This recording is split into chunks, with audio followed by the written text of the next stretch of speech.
rides only.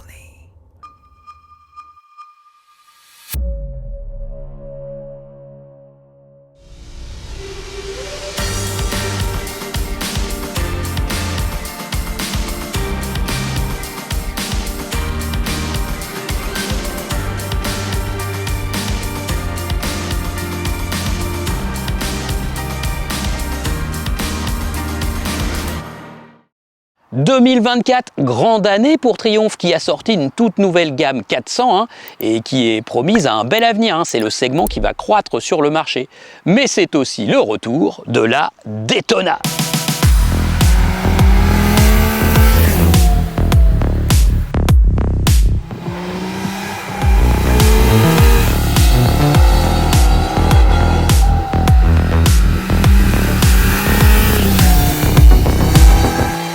Mais Daytona 660, pas la Daytona 675 que vous avez connue, avec le pot sous la selle, plein de chevaux, une sonorité charismatique, hyper bien sur circuit. Non, là, Triumph a choisi la voie de la sagesse, avec une moto homologuée A2 qui ne dépasse pas 95 chevaux, la voie d'une sportive plus polyvalente, plus abordable.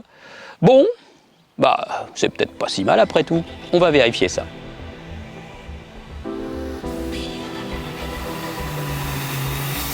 À bord de la Daytona 660, on découvre une moto avec une position sportive sans excès, parce que regardez là, les demi-guidons, des demi-guidons bracelets, mais avec un petit déport, donc ce qui fait qu'on a les bracelets relevés, avec la distance, enfin l'écart qu'il y a en hauteur avec la selle pilote, ça fait qu'on n'est pas trop appuyé sur les avant-bras.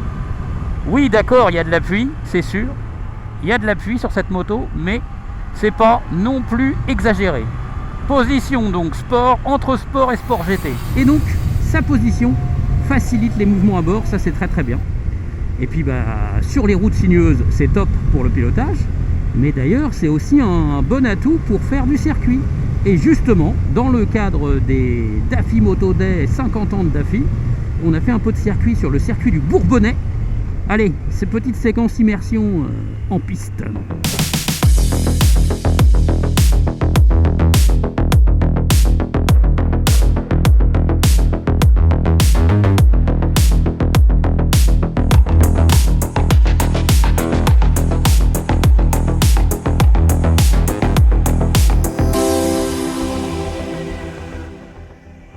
La moto très légère, 201 kg annoncé tout plein fait, et très légère de prise en main, ça c'est sûr. Hop, on pousse sur les demi-guidons et on a une moto qui bascule hyper facilement. Ce qui fait que cette moto restera une bonne urbaine grâce à la légèreté, le bon rayon de braquage pour une sportive, elle braque pas mal quand même, et puis la souplesse du moteur 3 cylindres qui va accepter de descendre sans problème. Là, je vais me traîner gentiment. On est à 42 km/h en 4, imaginez-vous, et hop, ça repart trop bien. Et c'est hyper souple. Donc ça, c'est un gros avantage du moteur 3 cylindres Triumph, qui est de façon classique ici, 240 degrés. Donc c'est pas un T-plane comme chez Triumph. On le monte parfois sur les Tiger 900 notamment, ou la Tiger 1200. Donc là, c'est un calage classique, et c'est bien mieux comme ça. Moi, franchement, je préfère. On retrouve le velouté caractéristique des moteurs Triumph, entre souplesse, léger creux tout en bas, et disponibilité à mi et haut régime. Donc c'est vraiment pas mal de ce côté-là. La moto, elle est plutôt bien suspendue. Ça, c'est pas mal aussi. On a des bonnes suspensions Showa, pas de réglage. Donc ce qui fait qu'on va vite trouver les limites des suspensions sur piste. Mais franchement, l'amortissement est de très bonne qualité. Donc sur la route, les nids de poule, ça va aller. Vous allez les éviter parce que c'est désagréable, mais elle va pas vous défoncer les vertèbres cette moto. Salut mec. Voilà. Et puis il faut noter aussi que cette moto possède un excellent freinage, c'est-à-dire... Ah non d'ailleurs, je m'emporte. Elle ne possède pas un excellent freinage. Elle possède un freinage très puissant. Mais il va y avoir un autre mètre cylindre de meilleure qualité parce que du coup on a un freinage un peu trop on-off, un peu trop brutal quand on commence à tirer vraiment fort sur le frein arrière est juste un ralentisseur, mais c'est le but sur une moto sportive de toute façon. Ah, ce que je remarque aussi, c'est que quand même cette moto est carrément étroite. Alors regardez là, je sais pas si je peux vous montrer à la caméra, je sais pas si je peux vous montrer l'étroitesse de cette moto. Hop, un petit plan. Elle est hyper fine au niveau du réservoir, c'est incroyable. On la serre hyper bien des jambes, et donc on a l'impression d'être sur une grosse 125, voire une 125, puisque de souvenir, La Yamaha YZF 125R, la sportive, et ben franchement elle est de cette taille là, ou plus grosse même. Donc Triumph, ils ont fait une moto super compacte. Alors d'accord, se poser sur la béquille, ça va peut-être pas faire un objet hyper valorisant, mais par contre, une fois qu'on est dessus, bah ça c'est vraiment bien. De fait, elle est forcément plus à conseiller pour les gabarits moyens que pour les grands gabarits. Et 810 mm de hauteur de selle, bah, ça permet d'avoir les pieds presque à plat des deux côtés quand on mesure grosso modo 1m70. Donc elle est accessible comme le voulait Triumph finalement. Le moteur 3 cylindres, 95 chevaux, donc il a plus d'allonge que la Trident. Hein. Pour une Daytona, ouais, bon, ça manque un peu quoi. Hein. On va dire que c'est pas non plus l'extase à l'accélération quoi. C'est linéaire avec une allonge un peu rageuse, mais c'est pas fou non plus. Et le shifter qui fonctionne très très bien, hein, montée-descente, hein, malheureusement il pimente pas la conduite, pas vraiment, parce que il apporte pas une sonorité particulière, il pétarade pas, voilà. Ça ajoute pas de vitalité à ce moteur, c'est efficace. Le confort, il est louable entre les suspensions et la position de conduite. Par contre, c'est vrai qu'on n'a pas vraiment une vraie protection de la part de cette bulle. Hein. Là, cette bulle, elle est quand même assez courte, assez basse. Il n'y a rien sur les côtés. Bon, clairement, franchement, on ne va pas être très très protégé à 130 km/h sur l'autoroute. Grâce à la position, c'est mieux qu'un roadster, mais c'est pas fou non plus. Donc là, pour le côté sport GT, si vous partez en week-end long ou en long road trip, il faudra songer à mettre une bulle haute protection sur cette moto qui se veut quand même, finalement, entre la ville, la route, les routes sinueuses où elle va bien s'inscrire et elle va profiter de sa légèreté et de liaison au sol très correcte, voilà. Et puis le comportement général, c'est sûr que ça fait une moto polyvalente, ça c'est sûr. C'est pas une sportive tonitruante, c'est une moto polyvalente. Allez, virage technique. On freine, gros frein quand même. Hop, on place la moto. Les châssis sont toujours sains chez Triumph, avec toujours une bonne précision. Franchement, les frères Lopez, tout ça, ils travaillent super bien. Ah non, ça c'est du bon boulot qu'on fait chez Triumph en termes de développement châssis. Et pour le coup, cette Daytona 660, elle tient bien mieux la route et elle est bien plus rigoureuse que la Trident 660 dont elle est issue. C'est vraiment plus sérieux en termes de partie cycle.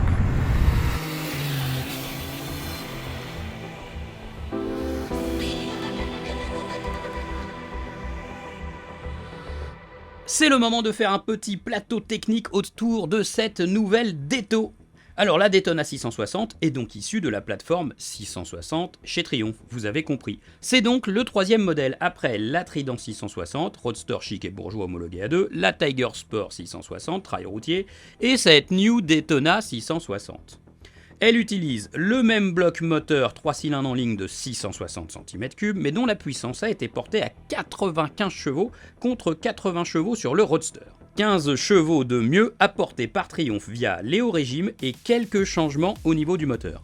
Nous avons d'ailleurs apprécié la sonorité à l'accélération du moteur grâce à un habile ronflement de la boîte à air.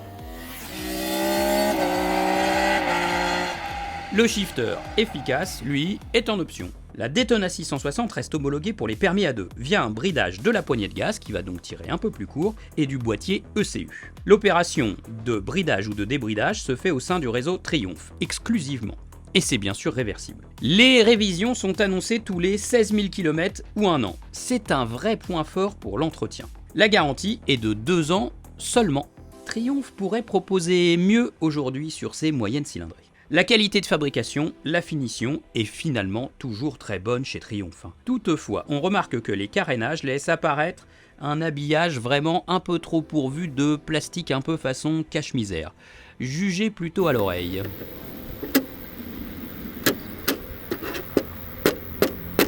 En effet, la pièce latérale en plastique qui imite le cadre est assez peu flatteuse pour une Triumph. Mais l'assemblage général est vraiment très bien fait. Tout est bien vissé, bien mis en place, il n'y a aucune vibration, et ça aussi, c'est quand même une habitude chez Triumph. Le freinage est puissant avec des étriers de frein radio à 4 pistons, mais le mètre cylindre de frein avant est plutôt moyenne gamme, et ça rend le freinage un peu brutal, un peu on-off. Le frein arrière est un bon ralentisseur, ABS au programme bien sûr. Regardez ce tableau de bord, TFT couleur. Il est finalement un peu terne, à l'image du design général de cette moto.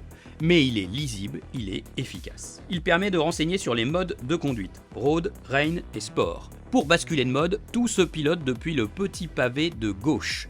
qui est assez facile à se prendre en main. Il y a la connectivité habituelle avec le smartphone et il y a divers paramètres à ajuster au sein de ce tableau de bord. Les modes de conduite Road Rain et Sport travaillent de façon coordonnée avec le Traction Control et l'ABS. Ils sont donc différents en fonction des modes. Mais franchement, avec un moteur aussi docile, aussi prévisible, c'est finalement le mode sport qui reste le plus propice sur cette moto.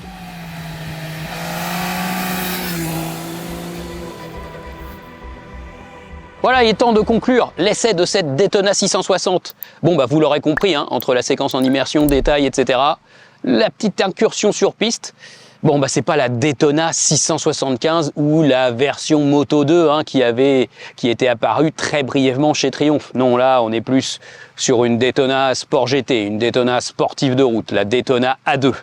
Bon, bah voilà. Pourquoi Triumph a développé cette moto finalement? Eh bien, c'est aussi pour séduire les marchés émergents qui veulent de la sportive accessible, qui ont aussi un pouvoir d'achat un peu moindre qu'en Europe. Donc, c'est une moto à vocation aussi mondiale, plus que réellement 100% européenne. Donc, on comprend en fait la démarche de Triumph. Et puis, bah finalement, hein, j'avais un peu d'a priori quand elle est arrivée cette moto. Je me suis dit, ah, raté, caramba, il n'y a pas encore la New Daytona. En plus, Triumph pourrait se le permettre. Ils sont présents en Moto 2. Il n'y a plus qu'à faire une moto Moto 2 Spirit. Bah non, ils ont choisi de faire ça. Ouais. Mais finalement, c'est une moto polyvalente. En ville, elle est tout à fait supportable, hein, il n'y a pas de problème. Sur la route, hormis une petite protection un peu faible, bah ça va. On peut rouler quand même très très bien et tailler les bornes. Elle n'est pas inconfortable non plus grâce à la selle et aux suspensions. Sur les routes sinueuses, dès que c'est à peu près bien revêtu, on s'éclate parce qu'elle est légère. Et ça, c'est génial en conduite sportive. Ça peut être votre première sportive pour poser le genou. Ouais, elle est complète hein, cette moto, hein, à part les quelques petites failles que je vous ai déjà citées dans les chapitres précédents. Résultat, 9 795 €. Bah oui, c'est sûr, c'est proche de 10 000 € avec une présentation un peu qui manque un peu de sex appeal. Hein. Mais finalement, à l'usage, bah c'est pas mal. C'est une moto polyvalente. C'est une moto assez sexy en usage sportif quand on débute la moto ou quand on a quelques années de permis seulement. Les rouleurs les plus confirmés, eux, se tourneront sans doute vers une Street Triple RS, bien plus performante, ou carrément la grosse Speed Triple et son énorme moteur. Voilà, dites-moi si vous trouvez que cette Triumph est vraiment complète, elle a du sens, si tout vous plaît, même les petits détails qui m'ont choqué comme moi, dites-moi tout en commentaire sous la vidéo, et puis je vous dis à très bientôt sur Motor Live. Salut!